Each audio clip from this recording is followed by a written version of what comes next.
Welcome, everybody, to our Trust Talks. This is the third in our series, and I'm delighted to be hosting today's Trust Talk. My name is Frances Kingston, and I'm a consultant here at Renaissance.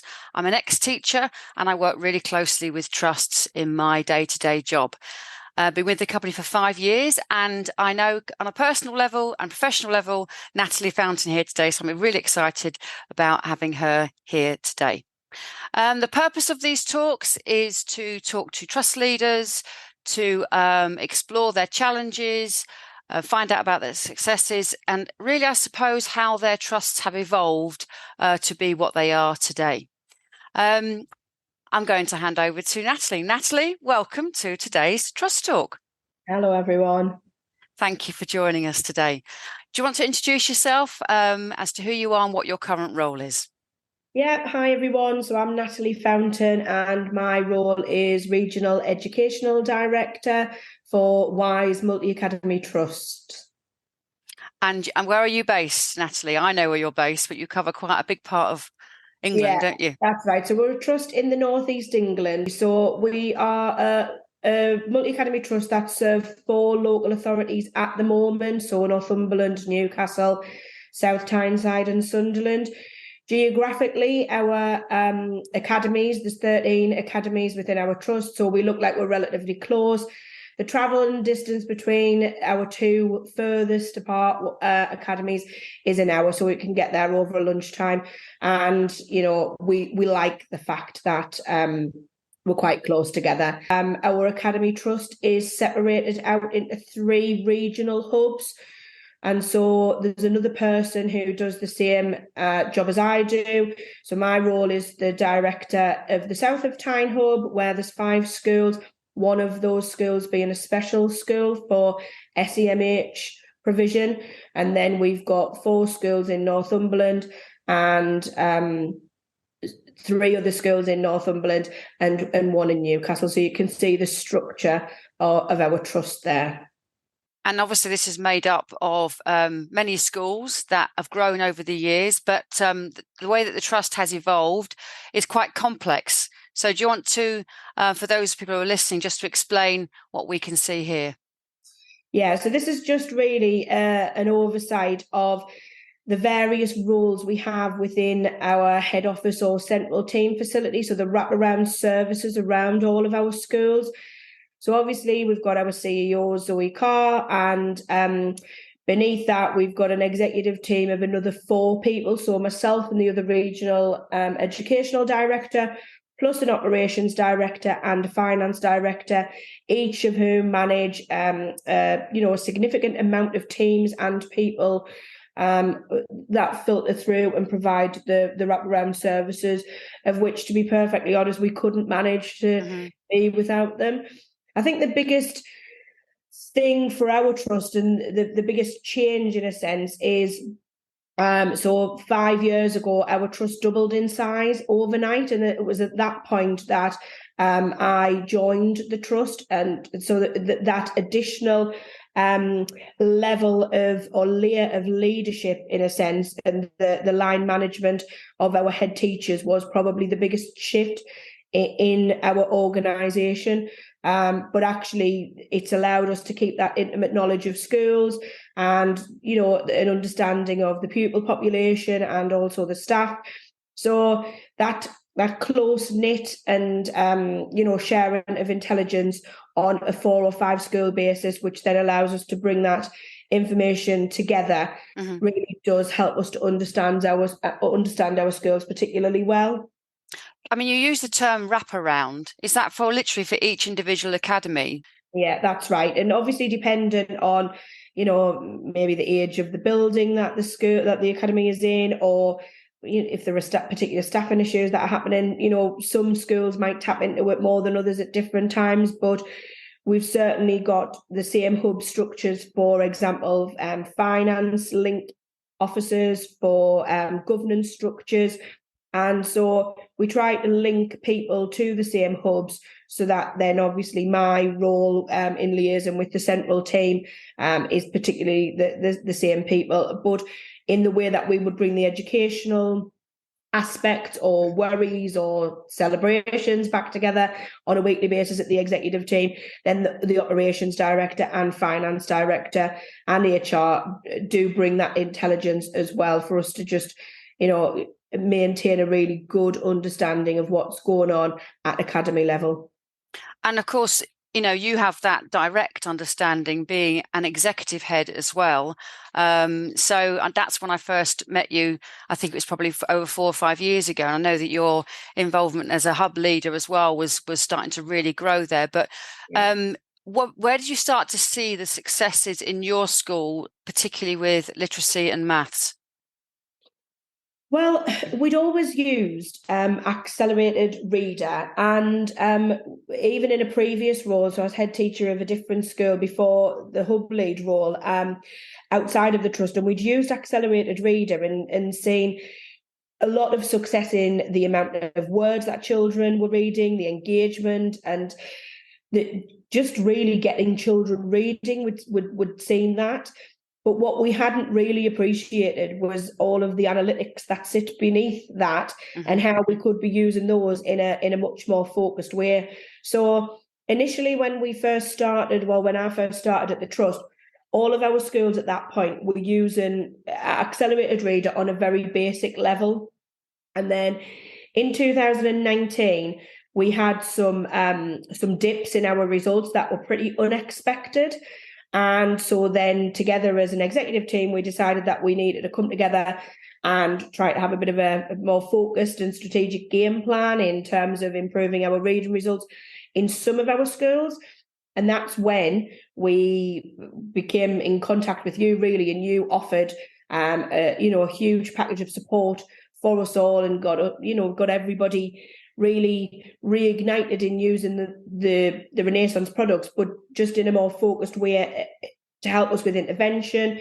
And it was then that we really saw the impact at its greatest in relation to the outcomes for the pupils, really. And then because of the impact that we had in using those diagnostic reports or the growth, reports, we started liaising with parents through using the products that were literally there at the touch of a button, and we just hadn't appreciated before. We then started to use the Star Maths products as well. So we use all of those products across our trust. But again, I think that this year we're really in the situation where we think actually we're using them pretty well, but we actually believe that we could probably be using them even better. And I know that there are many reports in both Star Reading and Star Maths, as there would be in any product. But what is really clear that you want to do is that you're very strategic in the way that you then look at the data and you'll get a finding, and then you'll think, right, okay, how can we get that success? As you've been talking, I can sort of feel that the cogs have been turning and the successes are really growing. So what successes have you had to date? So we're now in 2023, so that's over 4 years ago now. We'd just like to reflect briefly on those successes that you've had across the trust. Yeah, I mean, at an individual academy level, and even drilling down to individual pupil level, I think that is where the greatest success happens, because you had children, and we have those discussions with our head teachers or at all of our school leaders meet together as well, and we talk about those things there. And there's always those stories about the children who have done exceptionally well, who couldn't read and then are seeing huge success. So the impact on their lives is brilliant. But more widely, our trust averages Key Stage 1 outcome, Key Stage 1 and Key Stage 2 outcomes have always been above the national averages. We are really pleased with our phonics outcomes, and whilst that doesn't necessarily link to Star Reader, what we know is that the success that we have in the way that we teach phonics in our academies is then the precursor to the children having the success with with the Star Reader as they become more fluent. Not wanting to sound really big-headed or anything, but we've done pretty well in our recent inspections. So our last 5 Ofsted inspections were outstanding in every area. And, it sounds a little bit too good to be true. And I don't think that we quite dare believe that it's true either. But, we're really proud of that. And the strategic approach that we take to not just our reading and maths curriculum, of which obviously, we use the Renaissance products a lot, but our wider curriculum offer as well. That's amazing. I mean, that is terrific to be outstanding. I always think of that word. What is it that you feel that has made those schools stand out? If you could sum it up, which I know is really difficult because we could talk about it for hours, but what do you think? Is there any commonality across those particular schools that did get outstanding? During the period of closure from COVID, we spent that time wisely on our curriculums. And although we don't say that all of our academies need to use the same curriculum, we've got some overriding principles that we want to make sure are happening for every subject. And I really do think that the work that we did on our curriculum offer in every single subject, and sometimes, making some quite not tough decisions, but brave decisions, particularly about our offer at Key Stage 1 and about how we're really going to focus on the basics. And we serve quite a lot of our schools serve disadvantaged communities. Some of our schools are, 70 or 80% disadvantaged proportion, so quite challenging communities, and therefore we've ensured that our curriculum reflects that and the speech and language aspect. So there's probably not one thing that I could put my finger on and say it's absolutely that, but I think a team of committed people in all of our academies really focusing on the child and the children's experience. Absolutely. When you were talking about data before, I always think, obviously we think about numbers, think about graphs, but what we're really talking about is children and their stories and how they've come to be and how you want them to be better and improve. And I know that your kind of mantra is about rapid school improvement, and you've clearly shown that through the anecdotes and stories you just told us. So I know that there'll be quite a number of trust leaders and school leaders listening in today. Have you got any tips around how they can work more strategically and collaboratively? Because I know often schools are spread apart and they're all very busy people, but is there any kind of top tips that you would recommend to help with that?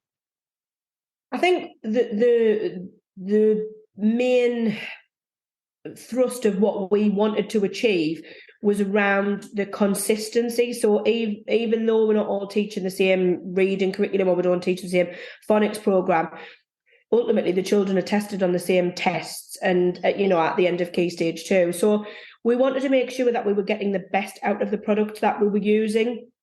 And so in the introduction of the different reports into our hub leader discussions with head teachers. So strategically as an executive team, we decided what the format of those meetings would look like and what we wanted to have the discussions about.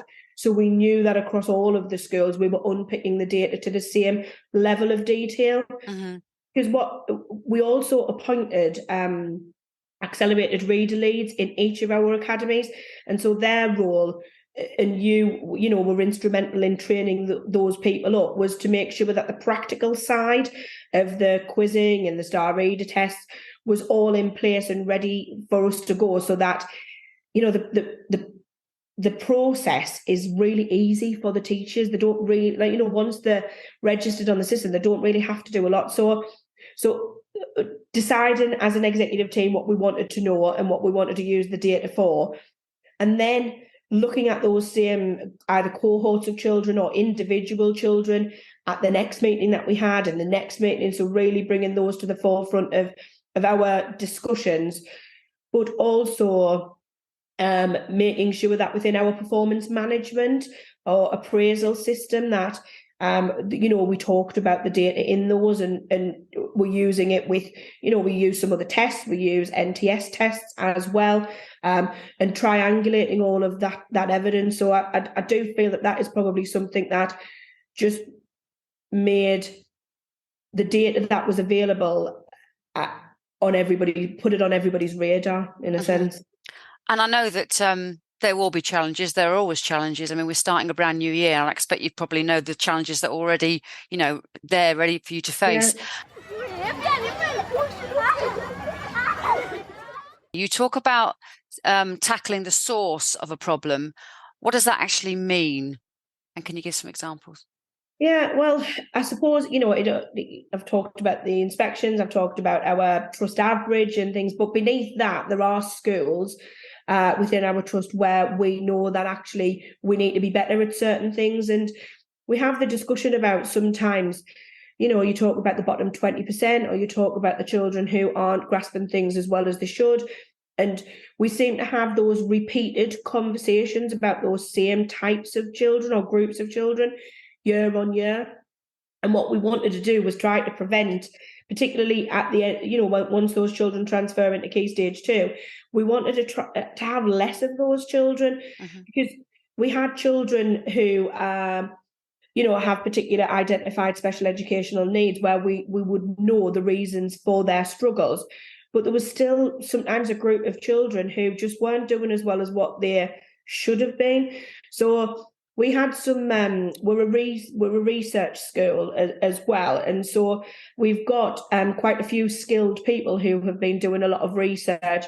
And we had some training on I think they titled it Going Upstream, which I quite like the analogy of. And really that helped us to make some decisions about the diet for those pupils in Key Stage 1 particularly, so that we could hopefully try to stop having those conversations about the pupils once they got to Key Stage 2, because actually we'd made some really tough or brave decisions about, what was most important for those children whilst they were in Key Stage 1. And when we drilled back to the national curriculum, it's there in black and white to say, if children aren't mastering the basics of reading and writing and maths, then that is what should be prioritised in order for them to have that broad and balanced curriculum, when they enter Key Stage 2.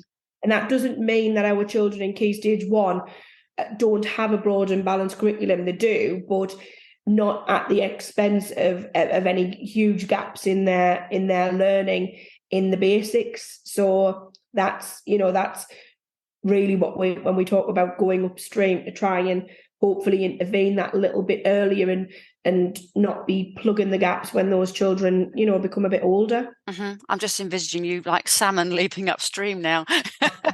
Not quite.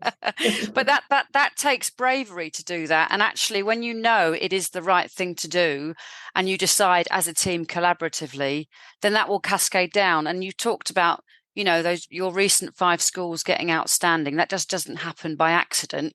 No. That takes dedication and commitment, and also being strategic in the way that you actually approach the curriculum, because the diet's got to match, hasn't it, for them to be growing healthily? Yeah, and we want to make sure that we want them to love primary school. We want them to want to come to school every day. We want them to just have the best time in primary school, but we know that is by giving them a good education and making sure that they can read as well, to then be able to become independent in later life. And I know that you talk about being a hub, and hub is not just the school and the closed doors. You'll be part of that community. You'll be working so closely with the parents as well. I'm sure you're having them on your radar to make sure that they can be really involved in those early years, in particular. In fact, all through primary school, we know how important parents are. Was that something you have to make a kind of a daily and concerted effort for? Yeah, and I think that's really where, although we use the Renaissance, reports pretty consistently across the trust, how we use them might not necessarily be the same. So, for example, in the school that I'm the head teacher of, it is a disadvantaged community, and so the parents don't really respond very well to us sending things out in envelopes for them to interpret themselves. And so then what we did was share them at parental interviews, so that we could explain what that meant and how they could help. Whereas some of our other schools, the parents wanted that information that little bit quicker, because they were actually asking us, what can I do to help? And so where we were able to use those reports to just send out for parents to interpret themselves, then we did. So we're using them, but just in a way that suits our communities the best. That's great. The fact that you have that flexibility to be able to do that, but you've got to know your parents, haven't you, to know how to approach them. That's brilliant. We're coming to the end of this talk now, Natalie. But at the start of this brand new year, what hopes do you have for both reading and maths across the trust? Big question. Well, we were pleased with some of our outcomes last year, not just at the end of the key stages, but along the way. But naturally, in a trust with as many pupils as ours, there's groups, there's certain children who are not performing as well as what we would like. And whilst it's not about their performance, just on that top layer, we know that they stand a better chance, that the better that they are. So we want to continue to use the diagnostic reports in a really focused way. We want to ensure that our teaching assistants are as up to speed with what those diagnostics assessments are telling us, that the gaps or the difficulties the children are facing. We want to involve, teachers and parents in a more focused way, and really just continue to use those diagnostic assessments to ensure that we can be, plugging those gaps and helping the children to overcome those barriers in order to succeed. Fantastic. Yeah. Brilliant. Okay. Well, Natalie, thank you for joining us today. I hope the audiences that are listening, and if you're listening later down the line, if you do have any questions directly for Natalie, please reach out to us at Renaissance. But thank you again, and I wish you all the best for this term and the rest of this year, and keep in touch and keep growing and keep striving, because whatever you're doing really well. Thank you. Thanks, everyone.